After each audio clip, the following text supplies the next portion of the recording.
He's Evan Reier. I'm Travis Reier. It is No Sleep Teal on a Wednesday, May the 22nd, 2024. Evan, we've got some football to talk about. OTAs underway for the Jacksonville Jaguars. Had a couple of those on Monday and Tuesday. Now, Wednesday, back to phase two work, which is installation, individual drills, no helmets, essentially no bringing of the offense and the defense together for 11 on 11 work. You'll see more of that again when that resumes on Thursday. But some early takeaways, the buzz, I guess you could say, coming from OTA workouts this week over at the Miller Electric facility. I guess as much as anything, I just like to hear or don't hear about injuries this time of Yeah. year because I still have like Dante Fowler Oh, PTSD geez. from all those years ago after he was drafted, and a few days later, rookie mini camp, he has the knee injury. Just no injuries this time of year, Evan. Well, no, exactly. And if you go look elsewhere around the NFL, there's already been like multiple injuries, not to like, any really huge name players, but it's just the nature of the beast, unfortunately, is, you start moving around, you get back in the groove. And if anything, it's almost like this, when you're first starting back, this is when it almost feels dicey. You're not quite as maybe used to doing stuff. Of course, they're working through the off season with trainers and other players, but no, that's all you want it to be quiet. You do not want to hear a whole lot because I mean, in general, too. Not to mention, it's no one's going to watch OTAs and say, "Well, Jerry and Jones was terrible today." Like it's that's you don't see that in OTAs, so you got to take it with a grain of salt on the other side too, because you're going to hear nothing but like, "Oh, hey, let me tell you, this guy's really fast," and you're like, "Okay, well, they're in no pads or anything, but sure, I love to hear it." Yeah, it's almost like spring football in college, except it's Yeah, even to a lesser degree because there's not as many practices. Now, the Jags will kind of stage these and stagger these through the coming weeks, but you're not looking at fully padded work, some helmet situations. I do think there are some things you can take away. Obviously, Brian Thomas Jr., you expect him to look very good during yeah. this phase of the offseason as a draft pick, and it sounds like he has done that. Jerry and Jones coming in as a pick that could potentially step right into that secondary, whether it's at corner or at the slot corner. It sounds like he's making some favorable impressions early on. But some of these guys, the big guys, the Mason Smiths, those type of Jordan players, Jefferson. Yeah. Jordan Jefferson, right? It's still going to be a little bit before we're fully able to get a true feel for where they're at.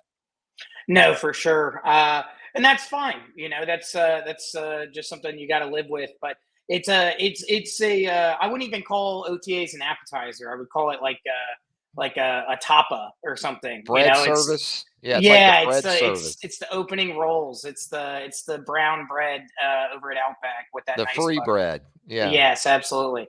Which I'm not gonna. Hey, I'm not gonna I'm not hating on turn the my free bread. not gonna turn my nose up at free bread. I'm just happy we're seeing football in real time again. Especially if that butter is spreadable and not too cold, it just Yeah, it's spreads like right on. whipped, the Yeah. whipped butter. Feel Yeah, like I'm stealing when I get that, I got to figure out how to do that. I've been thinking about that the other day because I like to put butter on plenty of things and it's annoying. I got to figure out how to whip butter and get that going. But that's a different podcast. We'll do another Yeah. time. Yeah.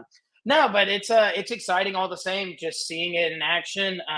I mean, again, Trevor Lawrence is throwing to wide open dudes, but there was a lot of people both on like Jaguars media side of things, but also some of the more neutral side that it said Trevor looks good, he looks confident, he looks happy to be there. Which Healthy.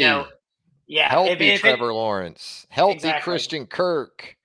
yeah. We tend to forget how beat up that whole dynamic was last Oh, it was season with rough. Kirk and Zay Jones and the injury situation. Jamal Agnew. I mean, Yeah, it was not pretty. and there were guys on the defense too that were also hopping in and out. I mean, it was I would say injury luck wise, really unlucky for the Jags last year. It is kind of the nature of the beast, though. I don't, there was some chatter earlier this week, just people talking about oh, well, I think this Jaguars team probably wins like 12 games last year if they don't have all those injuries. I don't know. I don't know. Like the way that team was moving, injury or otherwise, wasn't exactly encouraging. So I don't know if they would have won that many more games. But we can do hypotheticals all day. What we can confirm right now is everybody's healthy. Everyone's there that needs to be there. Josh Allen, I know, is only like literally went for like the first day, and then he's actually going to be in like Arizona for like the next week or two. But he's done that the past 2 years with the Jaguars. He's got a very specific system, so there's nothing weird going on there. So yeah, it's just nice. It's nice to see the boys out on the field. Yeah, Gabe Davis, congratulations to him, Yeah, the Davis family, yeah. a new addition there. So, you've got some guys limited, you had those postseason surgeries, those cleanups, Hmm. and this isn't a time when you want to push an Anton Harrison or some of these other guys, I think, that are working through some things and trying to get right when you need to be right, which is coming up still in a couple of months' time. You mentioned Trevor Lawrence, and he continues to be the buzz, as you might expect, for a couple different reasons. I know there was a ranking that caught your eye here in the last week, I guess, Evan, where Trevor, number 3 among NFL players under the age of 25. That's a pretty prestigious ranking considering the people that are above him and a few that are behind him for that matter. Yeah, with Pro Football Focus, that's who made this list. They've been getting a lot of chatter about it, and with PFF, I take things with a grain of salt. I do think that they're good at certain parts of evaluation, other areas not as much. But it was interesting, and it definitely caught a lot of people's eye that Lawrence was ranked 3 on their list of players under 25. That is only behind Penny Sewell, the tackle for the Detroit Lions, and then Sauce Gardner, the former All Pro corner. That's valuable company, but and those are guys that you're like, yeah, you know what, they do probably deserve to be above Trevor, but there's some names underneath that are definitely, you're like, I don't know. That's an interesting, you could debate it where they've got Lawrence above Jamar Chase, they've got Lawrence above Kyle Hamilton, who I know he only had one season, but last year he was a force of nature. CJ Stroud, again, one season. Brock Purdy he's above. Garrett Wilson, Trent McDuffie. I mean, it's a. I think it was a nice reminder maybe to Jaguars fans that yeah, this don't necessarily panic. Don't necessarily feel like just because he had a beat up bad year last year that that this guy still isn't in the driver's seat. And that's somewhat related to the contract talks and the rumors and reports we're seeing related to what he might get paid. Yeah, positional value, as always, I got to think comes into play with rankings like that. Trevor plays the Yeah, for most sure. important position on the field. So, whereas you can look at Jamar Chase and Hamilton and some of those other guys, and unquestionably dynamic Yeah, Pro Bowlers, all pro types in the very near future, if not already. Um, so that helps Trevor, I would think, on a list like that. I'll give PFF some credit too for not going total hot take with that list in relation to, say, even CJ Stroud, who we both anticipate being that guy after what we oh yeah, saw from him as a rookie, and especially with the pieces that are already around him in Houston. yeah, But I'll give PFF some credit. I haven't always done that yeah. because it would be easy to say, "Oh, CJ Stroud, number one, got to be." Number one, he's the Look at best. his rookie season, but I think the let's see one more year, and I think even with Trevor, you could use that as sort of Yeah, absolutely. a sample of needing to see more. Um, you think about Trevor after the 2022 season, you're probably thinking about him a little differently than you are after last season when he did have the injuries. But with Trevor, the continuing theme is going to be turnovers and Oh turnovers yeah, at critical times so far in his NFL career. That's the area he's obviously going to have to clean up. But it doesn't sound like that's dissuading perhaps the Jaguars all that much when it comes to an upcoming contract for Trevor Lawrence. We talked Oh about yeah. this in the last couple of weeks. The numbers, man, wow. When you start thinking about what's being thrown around out there in the 45 to $50 million a year range, boy, that'll spend pretty well in Duval. You Oh, can buy a lot of bonos with that, Evan. you could buy the organization. You could buy you could buy the A whole lot of company. hawkers. Yeah, that's it's not a bad way to invest either. But no, when we talked about it in the past few weeks, we kind of said like, yeah, 40 to 45 is probably appropriate, but what we've started to see, very, Doug Peterson, Balky, all these different guys are like, yeah, we're talking about it, like we're making progress on a deal, blah blah. But now we've gotten a report that basically says like 50 million is about where this contract, average value per year is going to end up. Which that's it's the price of having a franchise QB. We talked about that at the end of the day, you'd rather overpay and keep someone like Lawrence and F around and find out.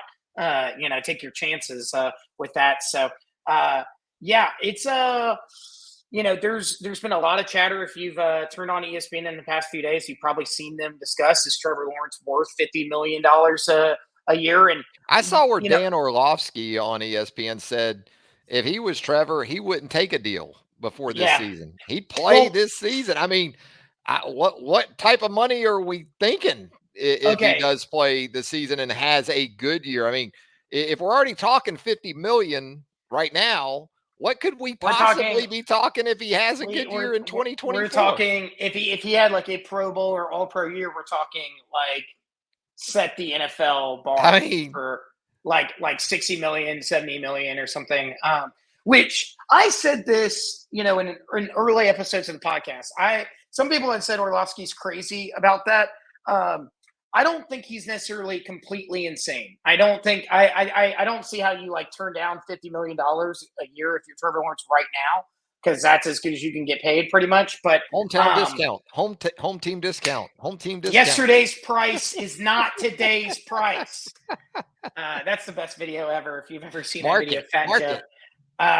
But no. So I had said, I was like, there's incentive for Trevor to, if the Jaguars are lowballing him, which if 50 million is the offer, that's not a lowball. That's a just straight like Yeah, we are to trying to me, pay like you. 38 Yeah. would be Yeah, lowballing, yeah. you If know? they tried to lowball him with like 35 to 40 or something in that range, then Trevor has no incentive to accept that You deal, because he play. should think, yeah, I'm going to go play and ball out, and then you're going to have to pay me an insane amount next year. But if they're doing 50 million, I don't see how you turn your nose up to that, especially after the last year. And it's not that Trevor has actually had pretty tremendous injury luck since he's gotten with the Jaguars. There's been several times where we thought, if you remember that like Browns game from like a couple years ago, he like got twisted up or whatever, and it was like, oh, he's done. He's been able to avoid the major injury, but he has had some issues. When you start to think about like the amount of times he's been beat up over the past few years, He kinda had the from his, trifecta last year. yeah, he Knee, had. shoulder, head. uh, I mean, that's the 3, right, in the It's like NFL? when you start experiencing those, you gotta you start thinking different about how you get paid. Yeah. And his agent specifically, is he with Mulugeta? I can't remember who he's with.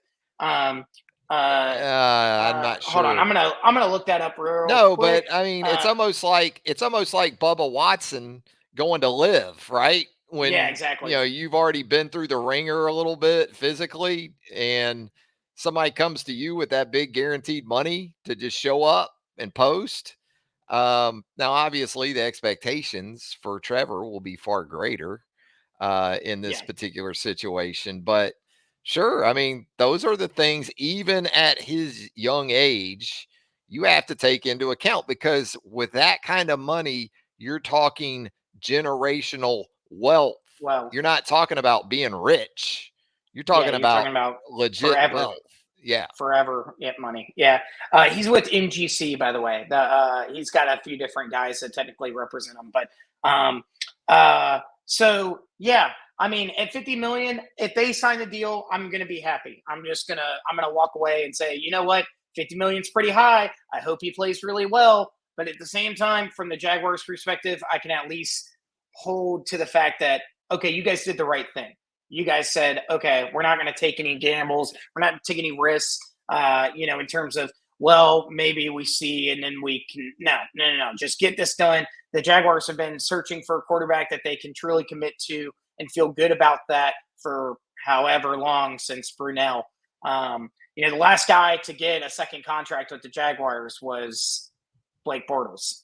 Well, I And mean, why not? we miss you, Blake. Not really, but I'm not going to complain if it's 50 million. I understand where some people are coming from, that that they're nervous about that, but I'm so tired of NFL fans in general just talking, salary cap, all that different stuff. Like, oh well, you don't want to overpay. Like, you got to be smart with yourself. It's like, go win football games. Like, yes, you do have to be financially smart, but the Jaguars are not in a position to where it's like, well, like, we've been really financially risky for the past decade, so we got to, reel it in. It's like, no, like, you guys have tried to nickel and dime every star player you've ever had.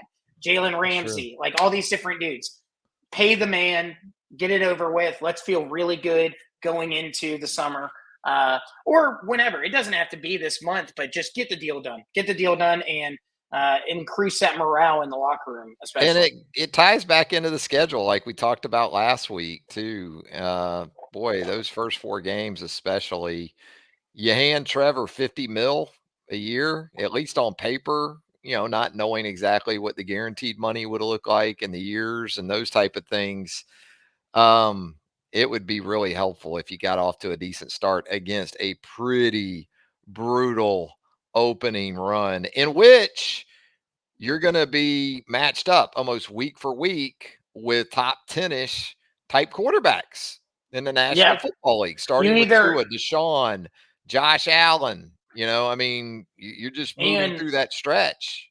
with the Browns specifically, arguably the NFL's best defense too. So not only is it the juxtaposition of how do you compare to other top quarterbacks, but also here's a real freaking test. Here's one of the Measuring best defenses sticks. you're Yeah. going to play. How are you going to do? Because as we saw last year, I mean, the Browns pummeled the Jags. So it's just, it's not it. Eh, It's not it. Went pretty. So we'll have to see.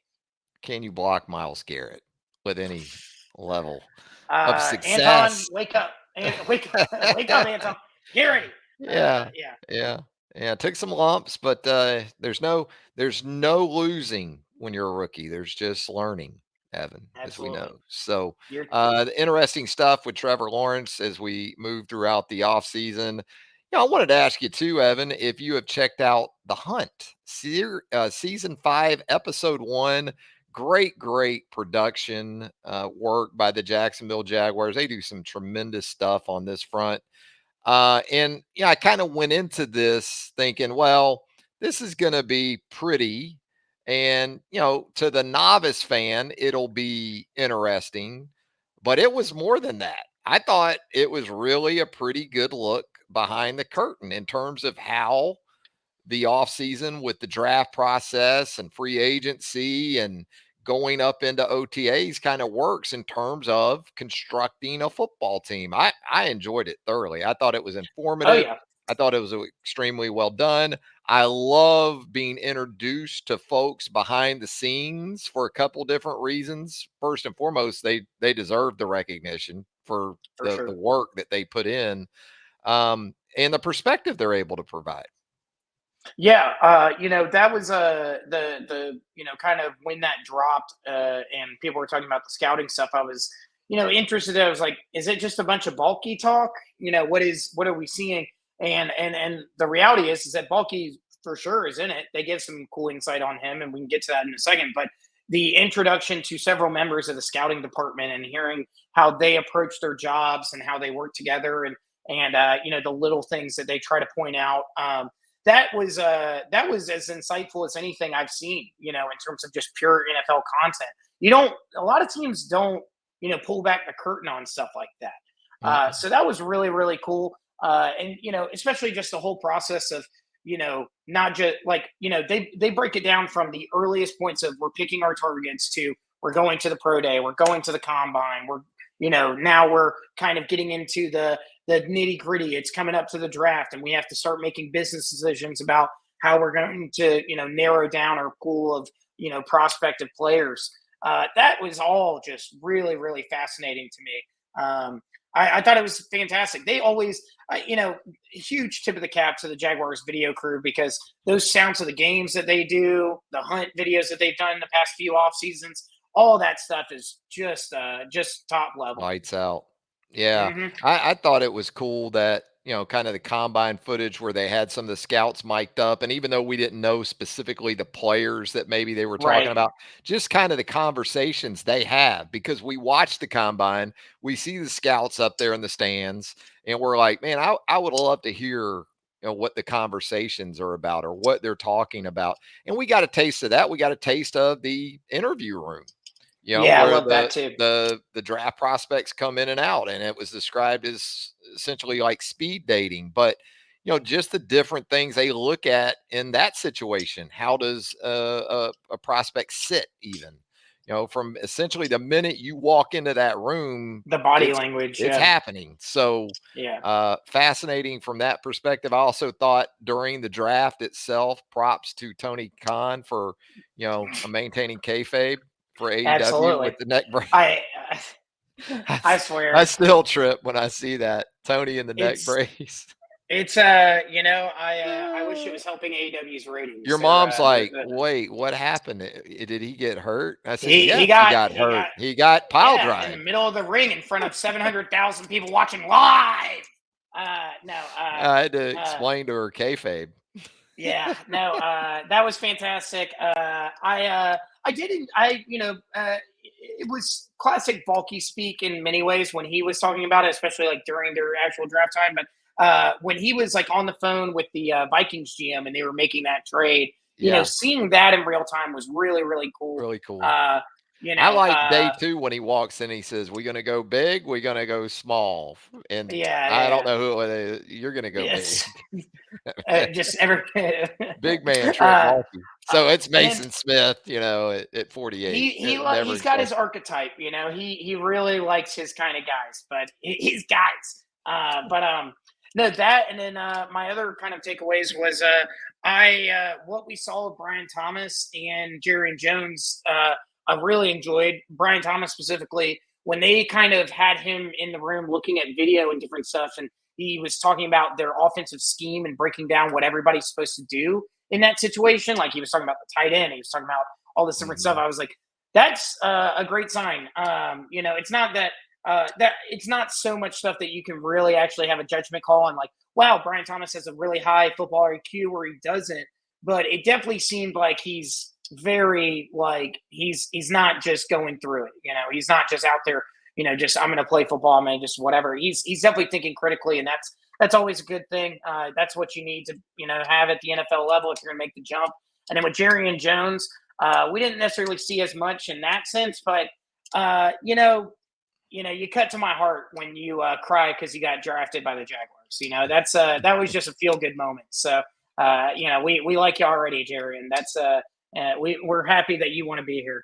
And Yeah, we like those who liked being in Jacksonville. I liked also absolutely, kind of I like the gathering of Foye and Eric Armstead, Armstead and Josh Josh Allen, Allen. Kind of, and they got hit with the Duval, and yeah, it kind of looked like it alarmed Armstead a little bit, and it was then like, he thought that, I guess, Josh Allen gave the Duval hand sign back, and Armstead, I thought, made a good point. There needs to be like a hand signal for no, Duval. it's true. There I really don't know isn't. what you would do. Could you just go for the D? I think you just go with the W's for the West Side, you know? Yeah, Um, yeah, that's always that's a what good way to and that's go. what your Yeah. mom said too while we were watching it. She says, "I think it should just be the West Side hand signal."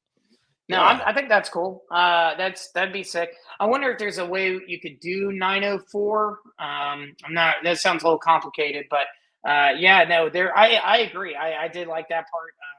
Armstead seems like such a affable, likable person.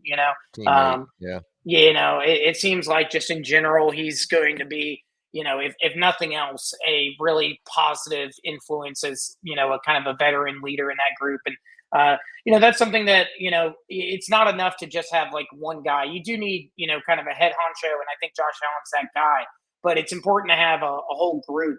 When you go back to that 2017 team, it wasn't just Calais Campbell. There was several different dudes. Jalen Ramsey's Yeah. providing, a different energy in that sense. He's not much of a leader, but you got to have all different types of Swag, personalities. Yeah, Riz. exactly.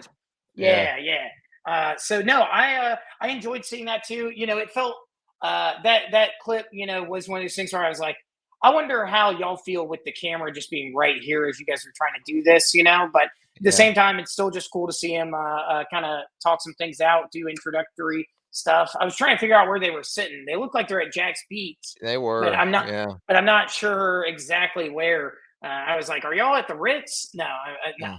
no. Hey, one day we'll get Eric out there.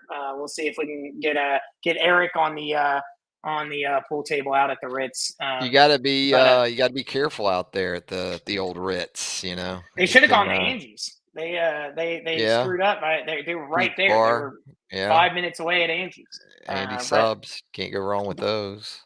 no. Hey, you Go were ahead. talking defense and wanted to ask you about some of the comments we heard from Ryan Nielsen, the new defensive coordinator for the Jaguars. Been a lot of talk about this hybrid defense that's going in. And kind of my response to that is what defense in 2024 isn't hybrid, right? Exactly. People get still caught up in 3-4 and 4-3. Who exactly really plays a true 3-4 or 4-3 anymore when you got five defensive backs on the field pretty much all the time? So, in some form or fashion, every defense out there is hybrid. I know it's May, so we have to have things to talk about, but Nielsen did make some interesting comments, talked about kind of the versatility too that he wants from different guys. He was asked about some of the linebackers and how Devin Lloyd might play into this system, Yasser Abdullah also on that front. But we'll pull up Ryan Nielsen right here. We'll try to anyway.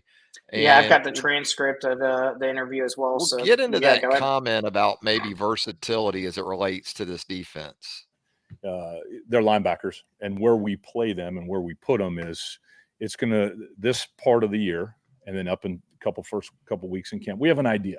We have a really good idea, but we're still in that process of moving guys around. The more you can do, and I think you can play a lot of years in this league if you can do more jobs. And so we don't want to just pigeonhole guys right now. And hey, this is this. Now there are certain guys on our defense that, are going to play a certain position. Devon Hamilton, he's going to play defensive tackle. We know that, right? But some of these guys that can play two or three positions, we're going to put them at these different positions in these OTAs. It's a great opportunity to see what guys can do. And then as we see their job and if they can do certain jobs, and we'll start to fine tune the package and more for their skill set. But look, we're going to be on the ball and off the ball at the linebacker position, and so you'll see them if you're out there today. They'll be moving around. Mike, Will, Sam, all over the place. So it'll be a good evaluation. I'm excited. I really am excited about it, and I think our staff is really excited about that position group, and because we've got a lot of good players in our defense, but guys can do a lot of different jobs. What are you sort of the same way? Yeah. I think that's, I love that mentality. I really do like the idea of saying, okay, well, over the past couple of years, these guys have kind of gotten used to, some of these guys like Chad Muma and different stuff. It's like, you've got this role and this is kind of what we're expecting out of you. To open that up a little bit, you might find something, you absolutely might find something. Now, I'm not a huge fan of like hybrid players during the regular season. You know what I mean? You think about like Micah Parsons, right? Like Micah Parsons can absolutely play true linebacker, but it feels like a waste when he's not lined up on the edge. Way he can Like impact the pass rush. Yeah. yeah, as long as you're picking up on where the value is being provided, I'm definitely cool with mixing dudes around. And like you said, I mean, it's not even there's no such thing as like a traditional 4-3 or 3-4 anymore. Guys do have to be versatile if you're going to kind of show a ton of different looks. If you're always going to have 5 DBs out there, you're asking a ton out of your front 7 or your front 6 in that situation. So I liked what he had to say. I think he said something kind of similar about the secondary, speaking of which, but it's interesting. He kind of takes a different like mentality, or it's definitely a different vibe where he's saying like, like there is no depth chart. Like we have Mhm. it's not just moving guys around. Like we are like fully just like whichever guy looks the best is how we're going to start this off. And I like that too because you do have some new guys coming in like Jerry Jones and Ronald Darby, but you also have guys like Antonio Johnson who really impressed last year. You don't want him to get lost in the mix. You want Yeah. to make sure that he's not, that the new toys aren't, taking away from the guys that are already there. Speaking of which, in that particular role with Johnson that you mentioned, Nielsen was asked about Darnell Savage coming in. Here's what he had to Yeah. say.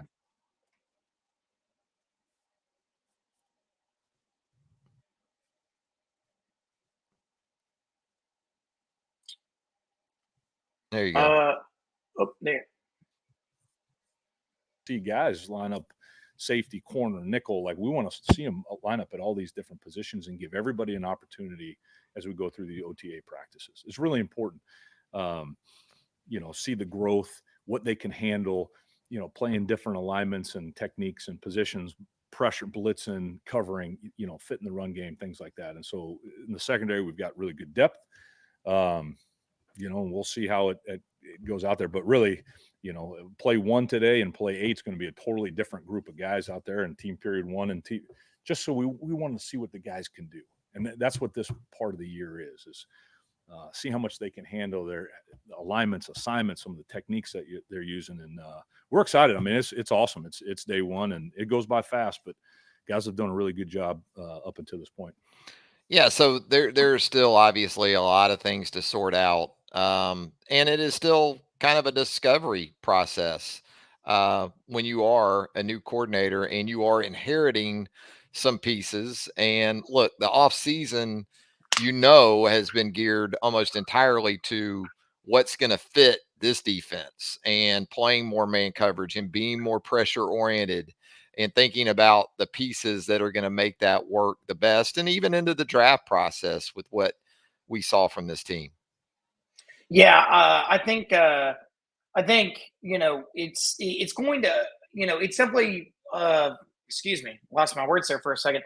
It's simply a discovery process, but I do think it might come quicker. It might come together quicker than people maybe might realize after what we've been hearing from Nielsen. Because at the end of the day, you get a pretty good idea with someone like Savage. With rookies and stuff like that, it takes a little bit, but with someone like Darnell Savage, like he's going to show up. He's going to get, his handful of reps at nickel corner and at safety and, outside corner. And they're going to know fairly quickly, okay, well, he's clearly heading above, the other guys that can even potentially play nickel, like Jerry Jones or what have you. And, that process is going to be very fun to watch, to see exactly how they handle that stuff. And also, there's a lot of names that, we're not really quite sure how they're going to fit in. I don't know who exactly asked the question, but in that presser, Nielsen was asked about Ventrell Miller. And, after Ventrell Miller kind of had a wash of a season last year, we don't really know much about him at this level. That's a guy that it almost feels like we're getting a draft pick right now just by him being healthy and getting into the mix. I wouldn't say Nielsen offered a whole lot of interesting things about Miller's situation, just that this is a big opportunity for him. He kind of did say like this is, it's a big off season for him. But yeah, I mean, it is a serious unknown on the defense, which is an interesting juxtaposition compared to the offense, which we feel pretty confident about how the offense is going to look, even right now in May. Yeah, with positional versatility, it sounds to me like Nielsen, like a lot of guys on the defensive side of the ball, there's going to be situations with Josh Allen, even though he's an edge, that you get in 3rd and 12, and it's a very obvious passing situation. You can get Josh Allen maybe inside going against a guard or an interior lineman where he can really put his skills to work. Against an under athletic type of pass protector, you're going to see that. There's going to be different situations where they want to get the matchups. I think a guy like Devin Lloyd could flourish in this defense if he's really ready to kind of, in terms of processing the information and taking it to the field. he could be an every down guy. He could be a dime guy that can cover some space, and you can use him in pass rush or blitz because he has that athleticism to check some different boxes in this defense. So, there's going to be beneficiaries of change, I think. And then there's for going to be sure. guys that it's not going to work to their advantage at all. And even if they were third, fourth, fifth round picks in the last couple of years on the defensive side of the ball, Evan, their time in Jacksonville could be rather short. Now, some of those guys you can still figure it out with. You can still figure out ways to involve them, and certainly special teams could be critical for some of those kind of guys when you talk about this kind of change and the sustainability of maintaining a spot on the roster. For sure. You talk about guys that might benefit. Devin Lloyd makes a lot of sense just because having a kind of him in a again, we were saying that like how much of it is really a 4-3, but in that will role with that kind of speed, with that kind of closing speed that Devin Lloyd has, that's really exciting. It reminds you of some of the great more undersized athletic linebackers that are really hot right now in the NFL. And then also we heard Nielsen mention Devon Hamilton. Yeah. I like the idea of seeing what Devon Hamilton can do as not the kind of sole DT in that setup. You know what I mean? In a four-man front, I'm curious how he'll do as kind of a duo setup rather than just With kind of the Armstead. central guy. Yeah. I mean, that's the thing is I definitely think that I would like the Jaguars to maybe, unless they find one, whether it's Miles Cole or any of the other new edge prospects that they have, I would love for them to get like a really good third edge rusher, somebody that can kind of hop in on either side for Josh Allen or Trayvon Walker. But I am also so stoked to watch, the pocket just get pushed back by Devon Hamilton and Eric Armstead. Those are two dudes that can really. Maybe Mason Smith gives you that, as a rookie in passing situation. Big dude. That's pass rush is, we talk about edge rushing, and that is absolutely the most, effective way to get to the quarterback. But when you're able to just destroy a pocket early and force the quarterback outside, for the most part, that's a good idea. Of course, certain quarterbacks, you don't want them going outside, but for the most part, you just want to disrupt. And now I feel like we might have an interior D-line setup that can do that. Quarterbacks' accuracy is impacted when they cannot step up and step into throws and even feel like they can finish throws, because if they're getting that pressure into their face, that's when throwing hands start to hit helmets and thumbs and injuries like that. And those are the things that quarterbacks I absolutely abhor. So a lot of fun as always, Evan. Anything else before we get out of here? No, I think we're chilling. We are chilling indeed, as the Jacksonville Jaguars are pushing through OTAs this week. Again, phase 2 work on this Wednesday after a couple of OTAs on Monday and Tuesday. Another one coming up on Thursday again. No injuries. That's all we're asking. That's all we care about. That's all we care about. Just get through it. Brian Thomas Jr., get some of these newcomers acclimated, get them involved, and roll into the month of June here in the not too distant future. And then, man, we're going to have the shared practices with the Tampa Bay Bucks. We do know that coming up in the preseason. Yeah. So that'll be interesting. Little Baker Mayfield. Yeah, Baker and who's going to jaw with Baker on the defense? I'm trying to think which corner. Who knows? Maybe Jerry Jones gets in there. He tries to make an impression on his teammates by getting after Baker a little bit. I'd love to see that. Yeah, we'll see how that goes as well. Well, Evan, enjoyed it as always. I look forward to doing it again next week.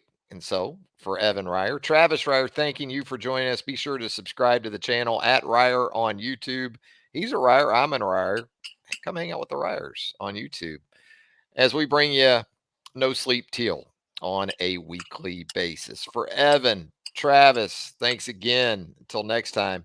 So long, everybody.